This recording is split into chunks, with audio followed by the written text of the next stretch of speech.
The Concord assembly chamber had been built to impress, vaulted ceilings of translucent crystal, gravity wells suspending alien banners in permanent orbit, and tiered seats stretching beyond sight.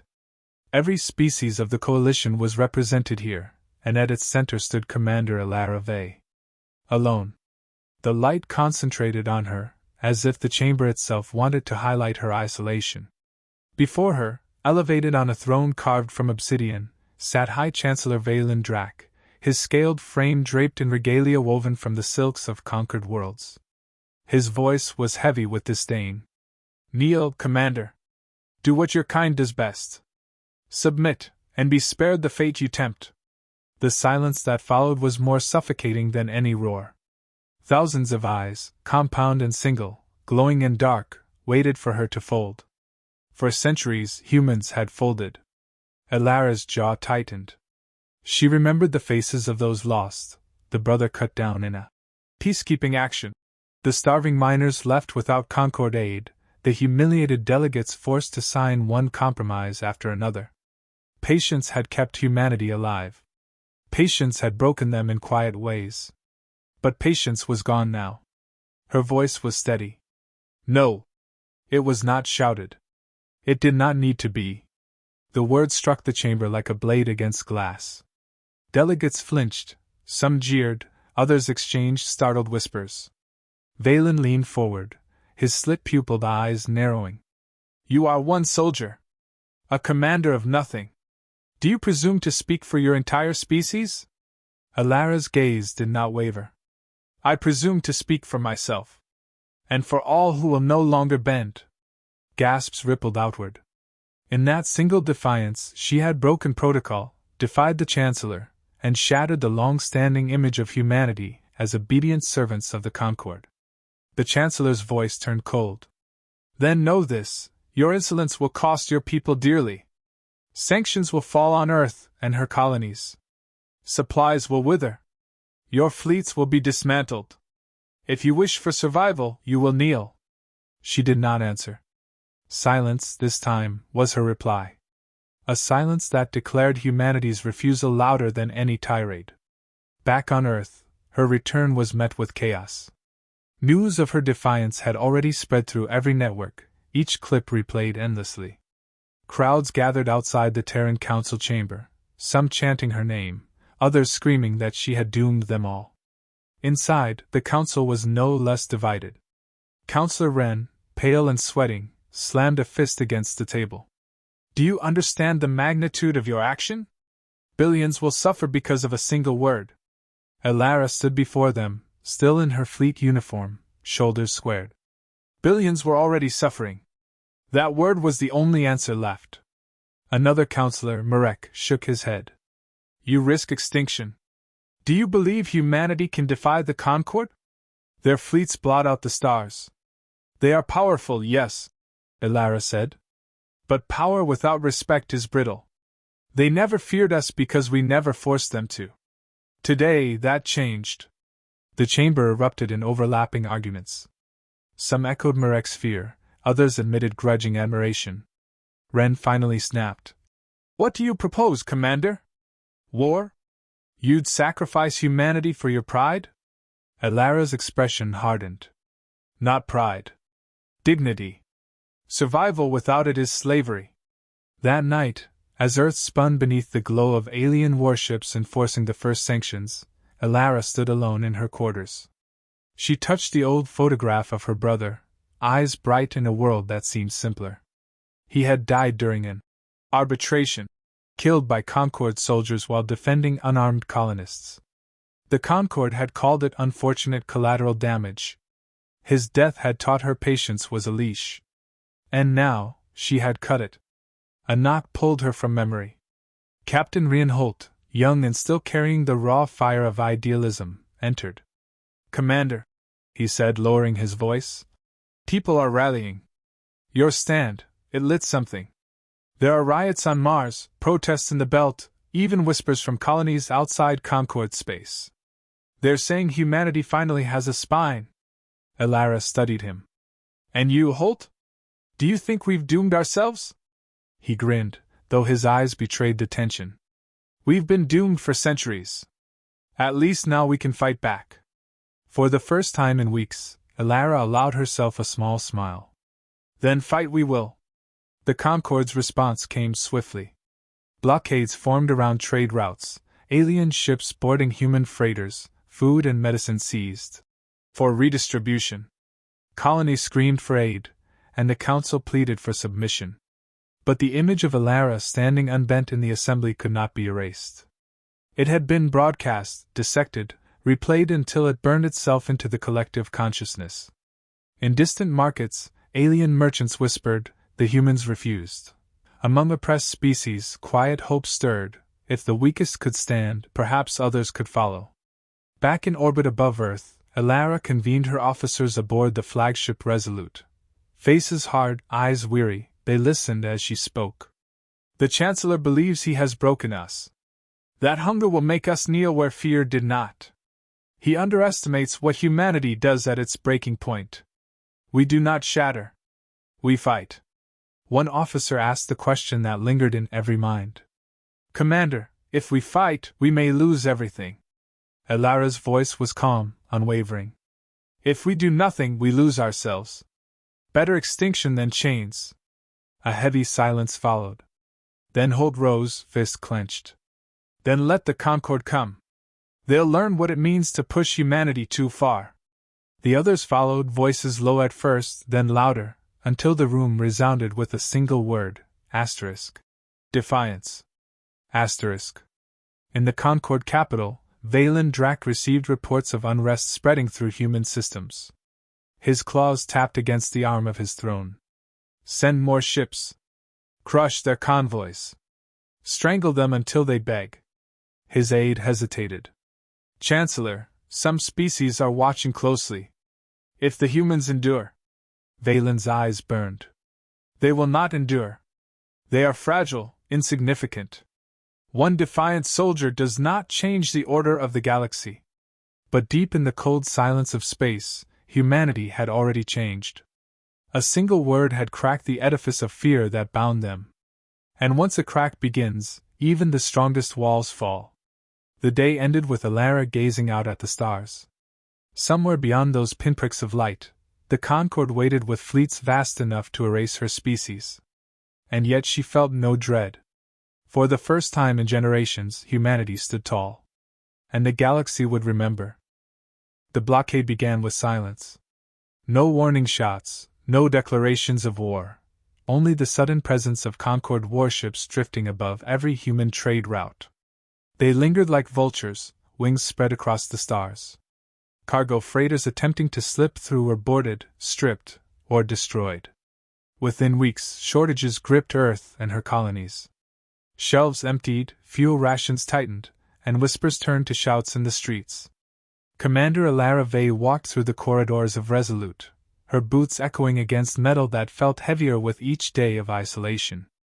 Reports flooded in, Mars rioting, the Belt miners refusing to work, Epsilon colonies begging for food shipments. Every line of text screamed the same truth: the chokehold was working. She entered the strategy chamber.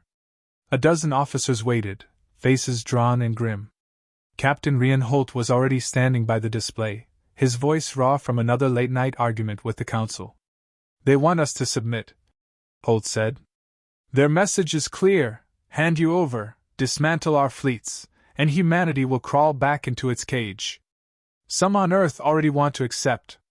Elara studied the hologram of enemy patrols. Fear is easier than hunger. But hunger sharpens anger faster than it bends loyalty. General Saren, a veteran older than Elara, frowned. You speak as though the people will fight. Most have never seen battle. They don't need to, Elara replied. They only need proof we can win. The proof came sooner than expected. Word reached Elara through encrypted channels. A Concorde supply convoy would pass near Saturn's orbit, carrying rations and medical stockpiles bound for alien colonies. The Concorde believed humanity too weak to strike. Elara didn't hesitate. We take it. The room stirred with disbelief. Saren leaned forward. A direct assault will provoke retaliation. They've already retaliated, Elara said sharply. Every ship they've seized, every child starving on Earth, that is retaliation. This is survival. Holt's eyes gleamed. Then let me lead the strike. Hours later, Resolute and 3 smaller corvettes slid through the void, engines dampened, hulls coated to mask their signatures. As the convoy appeared on sensors, 5 freighters escorted by 2 heavy cruisers, Elara's heartbeat steadied into the rhythm of command. Shields low until we fire, she ordered. We strike fast, bleed them, then vanish. The ambush ignited with surgical precision. Human torpedoes ripped into the lead freighter, scattering escorts into disarray. Holt's corvette danced through enemy fire, weaving between plasma bursts that could have gutted him in an instant. The cruisers responded with overwhelming force, but human ships, smaller and quicker, exploited their sluggish turns. The battle lasted minutes. When the smoke cleared, 2 freighters lay intact under human control. Supplies poured aboard as cheers erupted across comm channels. Humanity had drawn blood. Back on Earth, however, victory carried a price. The Terran Council met in secret, the chamber tense with fear. Councillor Murek's voice quavered as he addressed his peers. Commander Vey's recklessness invites annihilation. The Chancellor demands her surrender. If we hand her over, perhaps the sanctions will ease. Some nodded, desperate for relief. Others looked uneasy but silent. The vote loomed. News of the betrayal reached Elara through Holt's intelligence officers. Rage threatened to boil over, but she kept her voice controlled when she confronted her staff. They mean to trade me for scraps, she said. As if kneeling once more will feed our children. Holt slammed a fist against the console. Cowards! They've forgotten what you gave us, hope. Elara's expression hardened. They've forgotten what it means to be human. Tensions spiraled across Earth. Protests erupted in every city. Some demanded submission, shouting that one commander's pride endangered billions. Others filled the streets with banners painted in defiance. No more chains. Families split along the same lines. Neighbors turned on one another. The Concord had wanted division, and it was working. Yet beneath the chaos, Elara sensed something stronger rising, a unity forged not by comfort but by fury. One evening, in the dim light of her quarters, Holt entered quietly. He carried the weight of exhaustion but also a spark of determination. Commander, he said, if they vote to surrender you, we'll stop them. The fleet is with you. Elara studied him for a long moment. You'd risk treason against the government you swore to protect? Holt's reply was simple. I swore to protect humanity, not its chains. She allowed herself a brief, rare moment of softness. Then we moved together. The Council's decision came swiftly. By narrow margin, they voted to deliver Elara to Concord custody. The announcement struck like a thunderclap across the colonies, sparking outrage and despair in equal measure. But when security forces moved to seize her, they found Resolute gone, engines flaring against the dark. Loyalists had acted first. The ship broke through the blockade with daring maneuvers, skirting gravity wells and slipping past enemy patrols. On every human channel, Elara's face appeared in a clandestine broadcast. Her voice carried steady and unyielding. Fellow humans, your leaders would see us kneel again. They would hand me over in chains, believing submission buys survival. But there is no survival without dignity. Today, we stand apart, not as fragments, not as colonies, but as one people. If the Concord wants Earth, they must burn it from the stars. And when they come, they will find us waiting. The message ignited like wildfire. Across the belt, miners refused to surrender their stations. On Mars, militias armed themselves with scavenged weapons. Even on distant colonies, whispers turned to open vows: humanity would not kneel again. In the Concord capital, Valen Drac reviewed the reports with tightening fury. Convoys raided, colonies restless, human broadcasts spreading rebellion. His claws dug grooves into the throne's armrests. They believe themselves strong because of one stolen skirmish, he hissed. They mistake hunger for courage. Crush them before others follow their madness. His generals exchanged wary glances. Some warned against overreaction, Others urged decisive strikes. But Valen's pride left no room for caution. "Send the fleets," he commanded. "If humanity will not kneel, we will break them until their name is ash." Elara watched the stars beyond her viewport, aware of the storm gathering. Hunger gnawed at her people. The council had branded her a criminal. The Concord was preparing for extermination. Yet she felt no doubt. The blockade had revealed humanity's breaking point. The raid had proved they could strike back. The betrayal had hardened her resolve. In the quiet, Holt stood beside her. "We've lit the fire. Now we have to survive the blaze." Elara's eyes never left the stars. "We don't just survive, Captain. We endure until they realize the truth." "And what truth is that?" She turned at last, her voice low but unyielding. "That humanity's chains were never as strong as they believed." The stars outside shimmered like countless watchful eyes. Somewhere in that endless dark, the Concord fleets were coming. And for the first time in centuries, humanity was ready to meet them. The first strike came without warning. Elysium Prime was a jewel of the outer colonies, oceans glinting with sapphire light, towering cities carved into the cliffs, forests stretching beyond horizons. It was also undefended. The Concord chose it precisely for that reason. When the fleet descended, there were no declarations, no ultimatums. Plasma fire rained across the sky. Cities turned to ash. Spaceports melted into rivers of slag. Civilians huddled in shelters that collapsed within minutes. By the time the smoke cleared, 10 million lives had been erased. The broadcast spread instantly. Not propaganda, raw feeds from terrified colonists as they screamed into comms, voices breaking before silence swallowed them.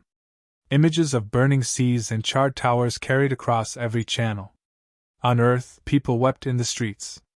On Mars, fists hammered against walls as militias swore vengeance. Even on colonies once fearful of rebellion, grief turned to fury. Humanity's patience had ended.